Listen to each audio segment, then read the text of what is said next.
ഇത്തവണ വേനൽ മഴ കാര്യമായിട്ടുണ്ട് അല്ലേ? എനിക്ക് തോന്നുന്നു എല്ലാ ഭാഗത്തേക്കും ഉണ്ട്. നാട്ടിൽ നിന്നൊക്കെ വിളിക്കുന്ന സമയത്തും എല്ലാവരും മഴയാണ് മഴയാണെന്നാണ് പറയണത്. ഇനി മഴയില്ല വെള്ളമില്ല എന്ന് പറഞ്ഞിട്ട് ആരും ബുദ്ധിമുട്ടില്ലല്ലോ. പക്ഷേ വെയിൽ വരുന്ന സമയത്ത് ഭയങ്കര ചൂടുമാണ്. അങ്ങനത്തെ ഒരു കുഴപ്പമുണ്ട്. നമ്മുടെ വെണ്ണപ്പഴമൊക്കെ ഇതാ അത്യാവശ്യം ഇങ്ങനെ വലുതായി വരുന്നുണ്ട് കേട്ടോ. ചിലതിലൊക്കെ നല്ല വലിപ്പമുള്ള കായുണ്ട്. ഞാൻ പറഞ്ഞിട്ടില്ലേ, പറമ്പിൽ ഇഷ്ടംപോലെ വെണ്ണപ്പഴത്തിൻ്റെ മരമുണ്ട്, നല്ലോണം കായുണ്ട് കേട്ടോ. പക്ഷേ വെണ്ണപ്പഴം നമുക്കിങ്ങനെ കണ്ടിന്യൂസ് ആയിട്ട് കഴിക്കാൻ പറ്റില്ല. ഒരു 3-4 ദിവസം കഴിച്ചാൽ പിന്നെ അങ്ങോട്ട് മത്തടിക്കാൻ തുടങ്ങും. അങ്ങനത്തെ ഒരു പ്രശ്നമുണ്ട്. അപ്പോൾ രാവിലെ ഞാനിന്ന് കറി വെക്കാനായിട്ടുള്ള കുറച്ച് ചീര പറിക്കാൻ കേട്ടോ. ഇത് നമ്മുടെ ചെടികളുടെ ഉള്ളിൽ പണ്ടെപ്പോഴും ഒരു തൈ ഉണ്ടായിരുന്നേ. അതിന്ന് ഇങ്ങനെ ഫുൾ അതിൻ്റെ തരി ഉണ്ടായിട്ട് വിത്ത് വീണിട്ട് മുളച്ചിട്ടുള്ളതാണ്. അപ്പോൾ അത് പറിച്ച് കളയില്ല. കാരണം ഇടയ്ക്കിങ്ങനെ ചീര കഴിക്കാമല്ലോ, പിന്നെ മാറ്റിയിട്ടാൽ ചിലപ്പോൾ ഉഷാറ് കിട്ടിയില്ലെങ്കിലോ വെച്ചിട്ട് അങ്ങനെ ആ ചെടീൻ്റെ ഉള്ളിൽ വെച്ചു കേട്ടോ. ഞാൻ പുല്ല് പറിക്കണ സമയത്തും ചീരേൻ്റെ തൈ അവിടെ വെച്ചിട്ട് ബാക്കി പുല്ല് പറിക്കും. കണ്ടോ, ആ ഒരു ബേക്കിലുള്ള പുല്ലൊക്കെ ഞാൻ ഫുള്ള് പറിച്ച് വൃത്തിയാക്കിയതായിരുന്നു. ഇപ്പോൾ ഒരാഴ്ച കൊണ്ടാണ് അത്ര സ്ട്രോങ് ആയിട്ട് നല്ല മഴയായത് കൊണ്ട് അതൊക്കെ വീണ്ടും പടർന്ന് കീറിയത്. അതൊരു പെട്ടാണ്. ഈ മഴ പെയ്യുന്ന സമയത്ത് ഇങ്ങനെ ചപ്പല്ല, പെട്ടെന്ന് പുല്ല് വരും. അതേപോലെ തന്നെ അട്ട ഇറങ്ങിയിട്ടുണ്ട്. ഒരു മഴ അല്ലെങ്കിൽ ഒന്ന് മണ്ണ് നനവാകുമ്പോഴത്തേക്കും അട്ടകൾ എവിടുന്നാണ് വരികയെന്നറിയില്ല. അതേപോലെ അട്ടകളുണ്ട്. അപ്പം ചീര ഉപ്പേരിയും വെക്കണം, അതേപോലെ തന്നെ ചീര കറിയും കൂടെ വെക്കാൻ വെച്ചിട്ടാണ്. പിന്നെ പൂക്കളൊക്കെ ഇപ്പോൾ ഇനി മഴ പെയ്യാൻ തുടങ്ങുമ്പോൾ അങ്ങോട്ട് കുറയും. ചില ചെടികൾക്കൊക്കെ പൂവുണ്ടാവുന്നുണ്ട്. ഈ ബോഗൺവില്ലയൊക്കെ ഉണ്ടല്ലോ, ബോഗൺവില്ലയ്ക്ക് അധികം മഴ പറ്റില്ല. വെള്ളം ചോട്ടിൽ അതും എന്താ പറയുക, നല്ല വേനലാകുമ്പോഴേ നമുക്ക് ഡെയിലി നനയ്ക്കേണ്ട ആവശ്യമുള്ളൂ. അല്ലെങ്കിൽ പൂവ് ഉണ്ടാവണമെങ്കിൽ അധികം വെള്ളമില്ലാത്തത് നല്ലത്.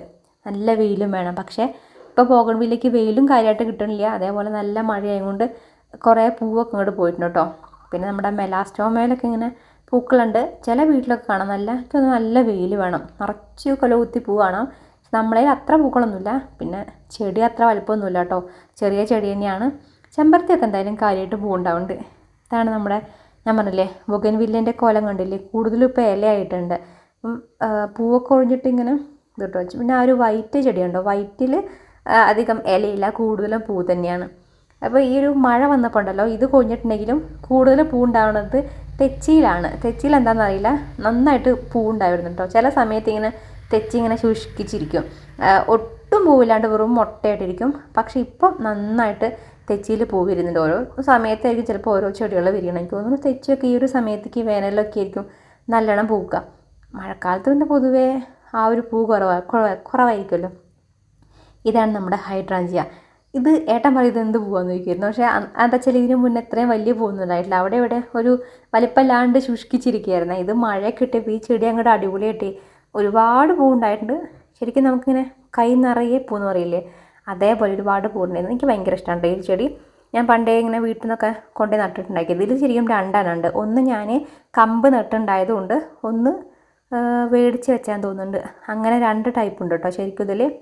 ഞാൻ പറഞ്ഞില്ലേ, തെച്ചിയിൽ ഇപ്പോൾ നല്ലോണം പൂ ഉണ്ടാവുന്നുണ്ടെന്ന്. അങ്ങനെ ഫുള്ള് ഒന്ന് കഴിയുമ്പോഴത്തേക്കും കണ്ടോ, അതിൻ്റെ ഉള്ളിലൊക്കെ കുറേ മുട്ടകൾ വന്നിട്ടുണ്ട്. അപ്പം ഈ ഒരു ഇതും പിന്നെ വൈറ്റ് ഉണ്ട്, അതിലും നല്ലോണം പൂക്കളുണ്ട്. മഞ്ഞപ്പം ഉണ്ടായിരുന്നു, പക്ഷേ പൂ വിരിഞ്ഞ് കഴിഞ്ഞു കേട്ടോ. ഇപ്പം നിച്ചൂട്ട് എന്താ രാവിലെ അച്ഛൻ അങ്ങോട്ട് പത്രം എടുക്കാൻ പോയപ്പോൾ പുറകോടുക, ഈ ഗേറ്റ് തുറക്കാൻ കാത്തിക്കുക ഓടാൻ വേണ്ടിയിട്ട്. നിച്ചൂട്ടിനും അതേപോലെ തന്നെ ടോബോ അങ്ങനെ തന്നെ, എവിടെയെങ്കിലും ഗേറ്റ് തുറന്നിട്ടാൽ ഓടും. പിന്നെ മുന്നത്തെ എപ്പോഴും കുറ്റിയിട്ട് വെക്കും. കാരണം റോഡിൽ കൂടെ കുട്ടികൾ ചെക്കന്മാരൊക്കെ തന്നെ ചിങ് ചിങ് എന്നിട്ടാണ് ബൈക്ക് കൊണ്ടൊക്കെ പോവുക. അപ്പോൾ പേടിച്ചിട്ട് വാതിലൊക്കെ കുറ്റിയിട്ട് വെക്കാറുണ്ട്. വാതിലല്ല, ഗേറ്റ് പൂട്ടിയിടും ഇവനെ ഓടണേ കൊണ്ട്. പിന്നെ രാവിലെ വെള്ളയപ്പം, അതേപോലെ ഗ്രീൻ പീസ്, നമ്മുടെ കുറുമയില്ലേ, കുറുമ തന്നെ, അതാണ് കറി വരുന്നത്. എനിക്ക് ഭയങ്കര ഇഷ്ടമുള്ളൊരു കോമ്പിനേഷനാണ് കേട്ടോ ഈ വെള്ളയപ്പം അതേപോലെ തന്നെ ഗ്രീൻ പീസിൻ്റെ. അപ്പം ഇതിൻ്റെ ബാക്കി വരുന്ന മാവ് എടുത്തിട്ട് വട്ടയപ്പം പോലെ കുറച്ചധികം പഞ്ചസാരയൊക്കെ ഇട്ടിട്ട് പ്ലേറ്റിലങ്ങ് ഒഴിക്കും. എന്നിട്ട് അത് വൈകുന്നേരത്തെ കടിയാണെങ്കിൽ അതുമായി നല്ല രസമാണല്ലോ. പിന്നെ നിങ്ങൾ എല്ലാവരും വീട്ടിൽ നിർബന്ധമായും മേടിച്ച് വെക്കേണ്ട ഒരു ചെടിയാണ് ഇത്. ഒന്നും കൊണ്ടല്ല, ഇതിൽ ഒരുപാട് പൂക്കളുണ്ടാവും. അതേപോലെ തന്നെ നല്ല വെയിൽ ഉള്ള സ്ഥലത്താണെങ്കിൽ ഇങ്ങനെ പൂക്കൾ ഉണ്ടായും കൊണ്ടേയിരിക്കും കേട്ടോ. ഇതിപ്പോൾ എത്ര കാലം, ഞാൻ ഏതോ മുൻപ് കാണിക്കുന്ന സമയത്തുണ്ട് ഈ പൂക്കൾ. പൂ കഴിയും പൂ വരും, പൂ കഴിയും പൂ വരും, അങ്ങനെ നല്ല രസമുണ്ട്. ഇതിൻ്റെ ആക്ച്വലി 3 കളറുണ്ട്. ഇതും പിന്നെ വേറെ കുറച്ച് ഡാർക്കായിട്ടുള്ള കളറും അതേപോലെ യെല്ലോയിൽ ഇതുവരെ പൂ ഉണ്ടായിട്ടില്ല, അതൊരു തണലത്തായിരിക്കുന്നത്. പിന്നെ ഇതിൻ്റെ ഞാൻ പറഞ്ഞില്ല വേറെ നല്ല അടിപൊളി കളറുണ്ട്, അതിലിപ്പോൾ ആദ്യമായിട്ട് ഇങ്ങനെ മൊട്ടിട്ട് വരുന്നുണ്ട് കേട്ടോ. അത് ഞാൻ പൂ വിരിയുമ്പോൾ കാണിച്ചു തരാം. നല്ല രസമുള്ളൊരു കളറാണ്. ഇതിൻ്റെ ചോട്ടിൽ തന്നെ, ഇത് ടോബോൻ്റെ കൂടിൻ്റെ മേലേക്കാണുള്ളത്. അവിടെ അതിൻ്റെ വേറെ കളർ കിട്ടുകയാണെങ്കിൽ കൊണ്ടുവെക്കണം എന്ന് വിചാരിക്കുന്നുണ്ട്. കാരണം എല്ലാം കൂടെ കിട്ടിയാൽ നല്ല രസം ഉണ്ടാവുമല്ലോ. അത് ഭയങ്കര രസമുള്ള പൂ കേട്ടോ. ഏട്ടൻ എപ്പോഴും വന്ന് പറയും, ആയ് അടിപൊളി, അത് രസമുണ്ടെന്ന് പറയും. പിന്നെ അതാ നമ്മുടെ മീനുകളൊക്കെ നല്ല തുള്ളി കളിച്ച് നടക്കാണ്. മഴ കിട്ടിയപ്പോഴേ എല്ലാവർക്കും മഴ വീഴും ഭയങ്കര സന്തോഷമാണ്. ഇതിൽ ഞാൻ പറഞ്ഞില്ലേ ആ ഒരു കളർ മീനുകളില്ലേ, അതും ഗപ്പീനെയും ഒരു കുറച്ചെണ്ണത്തിനെ കൊണ്ടിട്ടതാണ്. ഇപ്പം അത് ഫുള്ള് എന്താ പറയുക നല്ലോണം എന്താ പറയുക പെറ്റി പെരുകി ഒരുപാടുണ്ട് കേട്ടോ. കുറേ മീനുകളുണ്ട്. അതിന് ഞാൻ നല്ല കളറിനെ നോക്കിയിട്ട് അകത്ത് കൊണ്ടുവിടും. ഇതാണ് നമ്മൾ കല ഉടയ്ക്കൽ എന്ന് പറഞ്ഞ പരിപാടി. എന്താ വെച്ചാൽ നമ്മൾ കിളിക്കൂടുണ്ടല്ലോ, ഒരു കുഞ്ഞു കിളിക്കൂടായിരുന്നു. അപ്പോൾ കിളികൾ 6 മേടിച്ചു. അതിൽ 2 ചത്തുപോയി, പിന്നെ 4 ഉണ്ടായിരുന്നു. ഇപ്പം 4 അതും വീണ്ടും മുട്ടയിട്ട് അങ്ങനെ ഉണ്ടായി ഇപ്പം നമുക്ക് 10-14 കിളികളുണ്ട് കേട്ടോ. അപ്പോൾ എല്ലാം കൂടെ ആ കുഞ്ഞിക്കൂട്ടിൽ കൊള്ളാത്തതും കൊണ്ട് വേറൊരു വലിയ കൂട് മേടിച്ചു. അപ്പോൾ ആ വലിയ കൂട്ടിലേക്ക് എല്ലാവരെയും കൂടെ മാറ്റാമെന്ന് വിചാരിച്ചു. ഇനിയിപ്പോൾ കുഞ്ഞിക്കുട്ടികളുണ്ടാകുമ്പോൾ വേണമെങ്കിൽ വീണ്ടും അപ്പുറത്തെ കൂട്ടിലേക്ക് ഇടാമല്ലോ. അപ്പം ഇപ്പം എന്തായാലും അതിലുണ്ടായിരുന്ന ചട്ടികളും അതേപോലെ തന്നെ ഏട്ടൻ പുതിയ കുറച്ച് ചട്ടികളും കൂടെ മേടിച്ചിട്ടുണ്ടായിരുന്നേ. അല്ലെങ്കിൽ വേണമെങ്കിൽ ആ ചട്ടിയിൽ അവിടെ നോട്ടെ ഈ പുതിയ കൂട്ടിലേക്ക് പുതിയ ചട്ടിയാ വെച്ചിട്ടാണ് ഐറ്റങ്ങൾ ഇടരിക്കാനുള്ള കുടം ഉണ്ടല്ലോ, ആ കുടം നിച്ചോട്ടനത് എടുത്ത് 2 പൊട്ടിച്ചു. ആ ഇടലിൽ ആ 2 തവിട് പൊടിയായി ഉപയോഗിക്കാൻ പറ്റില്ല. അതാണ് ആ ബാക്കിയുള്ള ഓടും കഷ്ണങ്ങളാണ് അവൻ ഇപ്പം തകർത്തുകൊണ്ടിരിക്കുന്നത് കേട്ടോ. എന്നിട്ട് ഒന്നും അറിയാത്ത പോലെ അവിടെ പോയിരിക്കുകയാണ്. പിന്നെ ഞാൻ കണ്ടു ഒരു ചുറ്റിക എടുത്തുകൊണ്ട് വന്നിട്ട് അത് അടിച്ച് പൊട്ടിക്കുക, അങ്ങനെ എന്തൊക്കെയോ കാണിച്ചുകൊണ്ടിരിക്കുക. അതിൻ്റെ ഇടയ്ക്ക് എനിക്ക് കാലിനിട്ടിട്ട് മുട്ടിലിട്ട് ആ ഒരു നമ്മളെ നല്ല എല്ലുണ്ടല്ലോ ഒരൊറ്റ അടി കിട്ടിയിട്ടുണ്ടായിരുന്നു വടിയും കൊണ്ട്. അങ്ങനെ എന്തൊക്കെയൊക്കെ അവൻ ചെയ്തുകൊണ്ട് നടക്കുന്നുണ്ട്. അപ്പോൾ ഞങ്ങൾ ഓരോ ഇതിലേക്ക് മാറ്റുക കേട്ടോ. പിന്നെ ഈ കിളീനെ ഇങ്ങോട്ട് പിടിച്ച് മാറ്റണത് ഇത്തിരി റിസ്ക്കാണ്. ഈ കിളികൾ നമ്മൾ കാണും പോലെയല്ല. കഴിഞ്ഞ ദിവസം ഞങ്ങൾ എന്ത് ചെയ്തു, ഒരു കിളി അതിൻ്റെ മേലൊരു പച്ച ഷീറ്റ് ഇട്ടുണ്ടായിരുന്നു കേട്ടോ, കിളിക്ക് തണലിട്ടാൻ വേണ്ടിയിട്ട്. അപ്പോൾ ആ ഒരു ഷീറ്റിൻ്റെ ഈ നമ്മൾ ചെടികളൊക്കെ കൊടുക്കില്ല ഒരു ഷീറ്റ്, ഒരു പച്ച പല പോലത്തെ, അതിൽ കിളികൾ കൊത്തി കൊത്തി വലിച്ച് കൂടിൻ്റെ ഉള്ളിലേക്കാക്കി. എന്നിട്ട് ഒരു കിളി അതിൽ തൂങ്ങിപ്പോയിട്ടോ, അതിൻ്റെ കഴുത്ത് കുടുങ്ങിയിട്ട് അതിങ്ങനെ വെപ്രാളപ്പെട്ട് കിടക്കുകയാണ്, ശ്വാസം കിട്ടാണ്ട് ഇറുകിപ്പോയിട്ട്. അപ്പോൾ അതിനെ രക്ഷിക്കാൻ വേണ്ടിയിട്ട് ഏട്ടന് കണ്ട അസ്വസ്ഥത പേടിച്ചിട്ട്. അപ്പം ഞാനിതിനെ രക്ഷിക്കാൻ തന്നെ വിളിച്ചിട്ട് ഞാൻ കൈയിട്ട് നോക്കുമ്പോൾ അതെൻ്റെ കയ്യിലൊരു പിടുത്തം. എന്ത് വേദന എന്നല്ലോ, നന്നായിട്ട് അവർ ഇറുക്കൂട്ടോ, നമുക്ക് നല്ല വേദനിക്കും. അങ്ങനെ ഞാനത് എനിക്ക് പറ്റുന്നില്ല, അവൻ കുത്തിയും കൊണ്ടേ ഇരിക്കുകയാണ്. അപ്പം ഏട്ടൻ തന്നെ അതിനെടുക്കാൻ നോക്കിയപ്പോൾ ഏട്ടൻ്റെ കൈ മുറിഞ്ഞു, അതിൻ്റെ ആ കൊക്ക് കൊണ്ടിട്ട്. ഏട്ടനതെടുത്ത് കാണിച്ചു തരാം കേട്ടോ, പൊട്ടിച്ച ചട്ടി അതിൻ്റെ ഉള്ളും അടി പൊട്ടിയിട്ട് നമുക്ക് യൂസ് ചെയ്യാൻ പറ്റില്ല. കാരണം ഇരിക്കുമ്പോൾ കിളി ഇരിക്കുമ്പോൾ വെയിറ്റ് താങ്ങില്ല, അതും പൊട്ടിപ്പോവും. അങ്ങനെ 2 ചട്ടി പോയേ. അപ്പോൾ ഞാൻ ആ തൂങ്ങിയ കിളീൻ്റെ കാര്യം, ഏട്ടൻ്റെ കൈ എന്നിട്ട് അതിനെ ഇറുക്കി പിടിച്ചിട്ടേ അത് കൊത്തി. അതുകൊണ്ട് അനുഭവം ഉള്ളതും കൊണ്ട് ഏട്ടൻ ഇപ്പോൾ കിളീനെ പിടിക്കുന്നുണ്ടോ, ആ ഒരു ഗ്ലൗസ് യൂസ് ചെയ്തിട്ട്, അല്ലെങ്കിൽ ഇവർ നല്ലോണം കൊത്തു കേട്ടോ. അങ്ങനെ ഇതിൻ്റെ കിളികളൊക്കെ മാറ്റി. പിന്നുണ്ടല്ലോ ഞാൻ നിങ്ങൾക്ക് കുറച്ച് പ്രൊഡക്റ്റുകൾ കാണിച്ചു തരാം കേട്ടോ. അതായത് ഞാനിപ്പോൾ നമ്മുടെ വ്ളോഗ് വിത്ത് ശ്രീയിൽ അതിലേക്ക് വേണ്ടിയിട്ടുള്ള മെയിനായിട്ടുള്ള വീഡിയോസ് ആയിരുന്നു.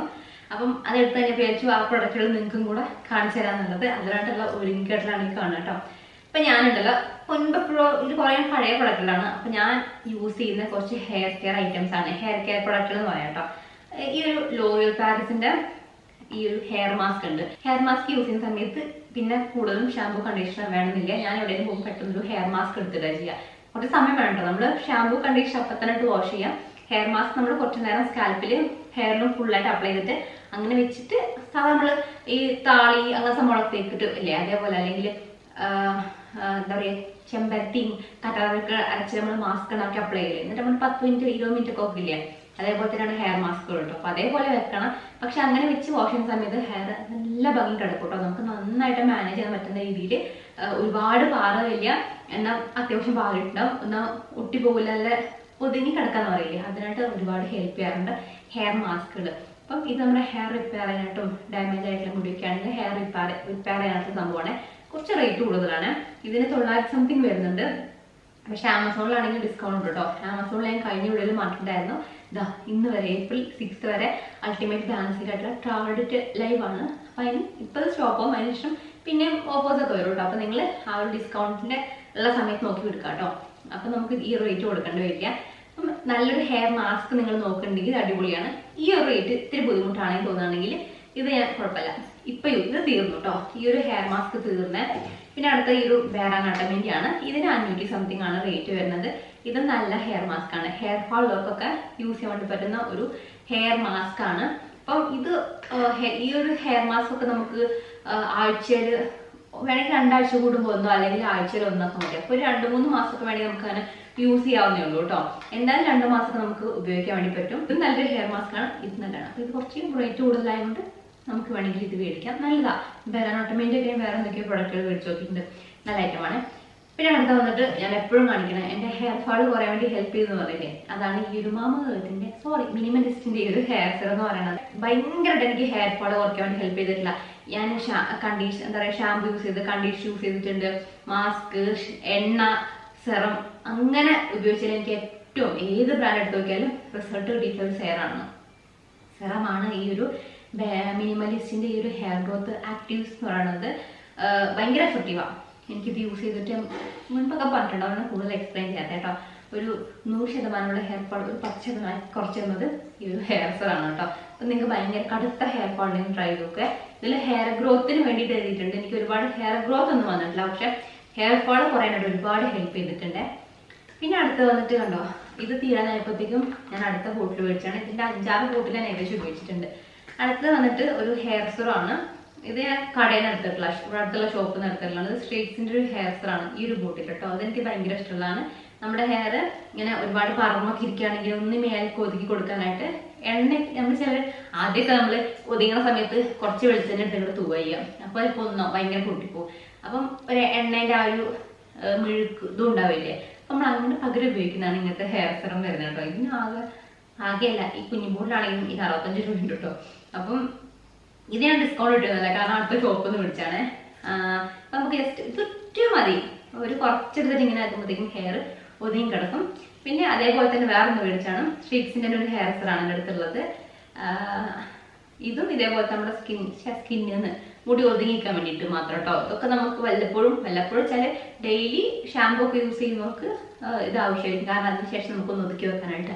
ഞാൻ ഷാമ്പൂ കണ്ടീഷനൊക്കെ വല്ലപ്പോഴും ഇടാറുള്ളൂ, അപ്പം അതിന് ശേഷം ഒന്ന് ഒതുങ്ങാനായിട്ട് ഇതിടാറുണ്ട്. പിന്നെ അടുത്ത് വന്നിട്ട് ഈ ഒരു ഹെയർ പ്രൊട്ടക്ഷന് വേണ്ടിയിട്ട് നമ്മളുടെ ഹെയർ പ്രൊട്ടക്ഷൻ സ്പ്രേ എന്നൊക്കെ പറയില്ലേ, അതാണ് സംഭവം. ബി ബ്ലൻഡിന്റെ salon like hair hot shot heat protection hair mist ആണ്. എല്ലാ ഹെയർ ടൈപ്പിനും യൂസ് ചെയ്യാവുന്നതാണ്. ഇതിൽ പ്രോ വിറ്റാമിൻ B5 അതേപോലെ തന്നെ ഗ്രേപ്പ് സീഡ് ഓയിലൊക്കെയാണ് ഉള്ളത്. നമ്മൾ ഹെയർ സ്ട്രെയിറ്റ് ചെയ്യുക, കേൾ ചെയ്യുക, അതേപോലെ ഡയറക്റ്റ് ആയിട്ട് നമ്മുടെ ഹെയർ ടച്ച് ചെയ്തിട്ട് എന്തെങ്കിലുമൊക്കെ ഉപയോഗിക്കുന്ന സമയത്ത് എപ്പോഴും നമ്മൾ ഇതേപോലെ എന്തെങ്കിലും ഒരു ഹെയർ പ്രൊട്ടക്ഷൻ വേണ്ടിയിട്ടുള്ള യൂസ് ചെയ്യണം. അല്ലെങ്കിൽ നമ്മുടെ ഹെയർ പൊട്ടിപ്പോവും, തിന്നായി പോകാനുള്ള ചാൻസ് ഒക്കെ ഉണ്ട്. അങ്ങനെ നമ്മൾ അതിന് വേണ്ടി ഉപയോഗിക്കുന്നതാണ്. മുടി സ്റ്റൈൽ ചെയ്യുന്നതിന് മുൻപ് മാത്രം. അങ്ങനെ ഹെയർ ടൂൾസ് ഒക്കെ ഉപയോഗിക്കുന്നവർക്ക് മാത്രം ആവശ്യമുള്ള കാര്യമായിട്ടോ, അല്ലാത്തവർക്ക് നമുക്കിതൊന്നും ആവശ്യമില്ല. അങ്ങനെയുള്ളപ്പം ഈ സംഭവം ഉപയോഗിക്കാറുണ്ട്. നമുക്ക് ആ ഒരു ഹെയർ പ്രൊട്ടക്ട് ചെയ്യാനായിട്ട് നല്ലതാണ്. പിന്നെ നമുക്ക് ഒരു ഷാമ്പൂ കണ്ടീഷനാണ് കേട്ടോ അത് ഞാൻ യൂസ് ചെയ്യുന്നത്. ഇത് ഹെയറിൽ നമുക്ക് താരന്റെ പ്രശ്നമുള്ളവർക്കും താരനിൽ ചൊറിച്ചിലൊക്കെ തോന്നില്ലേ, അവർക്ക് പറ്റിയിട്ടുള്ള മാമകത്തിന്റെ ഒരു ലെമൺ ആന്റി ഡാൻഡ്രഫ് ഷാമ്പൂ അതേപോലെ തന്നെ ഈ ഒരു കണ്ടീഷണറാണ്. അപ്പൊ ഇതാണ് ആ ഒരു പ്രൊഡക്റ്റ് പറയുന്നത്. അപ്പം കുറെ പേര് ഞാൻ പറഞ്ഞിട്ടുണ്ട്, കഴിഞ്ഞ ഉടലിന്റെ ഏതൊക്കെയല്ലേ മാറ്റമുണ്ട്. ഒരു അനിയന് ഈ ദിവസത്തിൽ അവൻ എപ്പോഴും പറയും നല്ല മാറ്റമാണ്, എന്നിട്ട് ഞാനത് അവന് ഓർഡർ ചെയ്ത് കൊടുത്തിട്ടുണ്ടായിരുന്നു. അപ്പം ഇതാണ് മാമകത്തിന്റെ ഈ ഒരു ഷാമ്പൂ കണ്ടീഷണർ ഈ ഒരു താരന് വേണ്ടിയിട്ടുള്ളത്. അപ്പം നിങ്ങൾക്ക് മേടിക്കണം എന്നുണ്ടെങ്കിൽ ഞാൻ ലിങ്ക് ഡിസ്ക്രിപ്ഷൻ ബോക്സിൽ കൊടുക്കാം, ചെക്ക് ചെയ്ത് നോക്കൂ കേട്ടോ. അപ്പം നമുക്ക് എന്തായാലും ഉണ്ട് ബാക്കി പരിപാടി നോക്കാം. ഉച്ചയ്ക്ക് ഞാൻ ഭക്ഷണം ഉണ്ടാക്കണമെന്ന് അതൊന്നും കാണിച്ചിട്ടില്ല കേട്ടോ. കോരമീൻ വറുത്തുണ്ടായിരുന്നു, ഉപ്പേരി, അതേപോലെ തന്നെ പിന്നെ ഇന്നത്തെ മോരറി ഉണ്ടായിരുന്നു. മോരറി എനിക്ക് ഭയങ്കര ഇഷ്ടമാണ്, അതുകൊണ്ട് ഞാൻ മോരറിയാണ് കൂട്ടിയിട്ടുണ്ടായിരുന്നത്. ഏട്ടനാണെങ്കിലും മോരറി ഇഷ്ടമില്ല. പിന്നെ ഇത് ചക്ക നമ്മളെ വീട്ടിൽ ആദ്യമായിട്ടുണ്ടായ ചക്കയാണ്. ഇത് കാണാനൊക്കെ അടിപൊളി, പക്ഷേ വലിയ ടേസ്റ്റ് ഒന്നുമില്ല. ഈ ചക്ക എങ്ങനെ ഉണ്ട് എന്ന് പറഞ്ഞിട്ട് വെട്ടാച്ചിട്ട് പ്ലാവ് വെട്ടാണ്ട് വെച്ചതായിരുന്നു. പക്ഷേ വലിയ ഗുണമില്ലാത്തത് കൊണ്ട് പിന്നെ പ്ലാവിനോട് നിർത്തുമെന്ന് അറിയില്ല, വീടിൻ്റെ മുന്നിലുള്ളതാണ്. അപ്പം എന്തായാലും ചുളയിൽ വെച്ചു, ഇല്ലാത്ത സമയത്ത് ഇങ്ങനെ കഴിക്കാമല്ലോ. അങ്ങനെ കഴിഞ്ഞ സമ്മായ ഒരു ചക്ക കൊണ്ടുവന്നിരുന്നു, നല്ല ടേസ്റ്റ് ഉണ്ടായിരുന്നു, നല്ല മധുരമായിരുന്നേ. അപ്പോൾ കുറച്ച് ഐസ്ക്രീം ഇങ്ങനെ കഴിച്ചുകൊണ്ടിരിക്കുകയാണ്. നിച്ചൂടനുണ്ടോ ഐസ്ക്രീം കഴിച്ചപ്പോൾ ഇങ്ങനെ തണുത്തിട്ടേ ഇങ്ങനെ കളിച്ചവന് ഭയങ്കര ഇഷ്ടമാണ്. ചില സമയത്ത് ഈ ഐസ്ക്രീം തന്നെ മേടിച്ചുകൊണ്ട സമയത്ത് ആദ്യമായിട്ട് അവനൊരു കാര്യം ടേസ്റ്റ് ചെയ്യണമെങ്കിൽ ഭയങ്കര പ്രയാസം, അവൻ കേൾക്കുകയേ ഇല്ല. അത് എന്ത് സാധനമാണെങ്കിലും കേട്ടോ, അവൻ വേണ്ട പിടിച്ചു വെച്ച് വായിൽ കൊടുത്തു നോക്കിയാലാണ് പിന്നെ ടേസ്റ്റ് കൂടി ചെയ്ത് കഴിക്കും കേട്ടോ. അതേപോലെ ഇനി ഐസ്ക്രീം എന്തിനാലും കഴിക്കണ്ടായിരുന്നില്ല. അപ്പോൾ ഏട്ടൻ നിർബന്ധിച്ച് കൊടുക്കണ്ട, എന്നാലും അവൻ എങ്ങനെയാണ് ഉണ്ടാവുക എന്ന് അറിയാൻ വേണ്ടി ഒന്ന് കൊടുത്തു നോക്കി കേട്ടോ. കഴിക്കാറുള്ളതാണ്. ഇതിപ്പോൾ ഞാൻ വലിയ ബോക്സ് മേടിച്ചിട്ട് ഒരു പാത്രത്തിലിട്ട് വെച്ചിരിക്കുകയായിരുന്നു, അതുകൊണ്ട് കണ്ടിട്ടാണെന്ന് അറിയില്ല. അവൻ കഴിച്ചില്ല, ഇപ്പം നല്ലോണം കഴിക്കും കേട്ടോ. പിന്നെ എൻ്റെ മുഖത്തിൻ്റെ എക്സ്പ്രഷൻ ഇതിനായിരുന്നു. പാല് മേടിക്കാൻ വേണ്ടി ഉമ്മർത്ത് വെച്ചിരുന്ന പാത്രമായിരുന്നു കേട്ടോ. നല്ല മഴ പെയ്യുകയാണെ പുറത്ത്, അപ്പോൾ അവൻ അതെടുത്തൊരു ഒറ്റ ഏറ് കൊടുത്താണ് ആ കിടക്കണത്. ഇനിയിപ്പോൾ മഴ പെയ്തിട്ട് എടുത്ത് വെക്കാൻ വേണ്ടി പറ്റുള്ളൂ.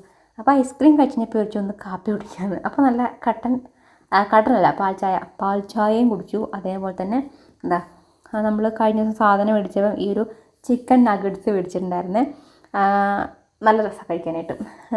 ഇത് ഞാൻ ഇങ്ങനെ തന്നെ മേടിച്ചിട്ടുള്ളൂ, കടയിൽ നിന്ന് ചിക്കൻ നഗറ്റ്സ് കഴിച്ചിട്ടില്ല കേട്ടോ. ഈ ഒരു പാക്കിൽ തന്നെയാണ് ഇപ്പം 7 ഡേയ്സിൽ ഓഫർ ഉണ്ടായിരുന്നു. അവിടെ നിന്ന് മേടിച്ചാൽ 50% ഓഫ് ഉണ്ട്. എന്നാൽ തന്നെ 100 സംതിങ് ആട്ടോ. ഇത് അല്ലാണ്ട് 300 അത്രയ്ക്ക് കൊടുത്ത് മേടിക്കണത്. ഭയങ്കരമായ നഷ്ടമായി കൊണ്ട് ഇങ്ങനെ ഓഫർ ഉള്ള സമയത്ത് ഇത് പോയിട്ട് ഞാൻ മേടിക്കാറുണ്ട് കേട്ടോ. അപ്പോൾ അതും പിന്നെ നമ്മുടെ ടൊമാറ്റോ കെച്ചപ്പും കൂടെ കൂട്ടി കഴിക്കാൻ നല്ല രസമാണ്. അപ്പം എന്താ പിന്നെ ഇങ്ങോട്ട് വൈകുന്നേരമായി. അപ്പോൾ ഇതാ ഈ ഒരു ചെടി ഉണ്ടോ, മഴയൊക്കെ പെയ്തപ്പോഴേക്കും ഇങ്ങനെ വാടി. ഇത് പൊതുവെ താന്നായിരിക്കുക, പക്ഷേ മഴ പെയ്യുമ്പോഴത്തേക്കും പെട്ടെന്ന് ചെയ്യും കേട്ടോ. പിന്നെ ഇതാ ഈ ഒരു ബോഗൺവില്ല, ഇതിൻ്റെ കളർ വേറെ ഏതോ ആണ്. ഇനിയിപ്പോൾ മഴ പെയ്തിട്ടാണ് ഇതിൻ്റെ കളർ എങ്ങനെയാണെന്ന് അറിയില്ല. എന്തായാലും നമുക്കിനി വരുന്ന ദിവസങ്ങളിൽ വേറെ വീഡിയോസിൽ കാണാം കേട്ടോ. ബൈ.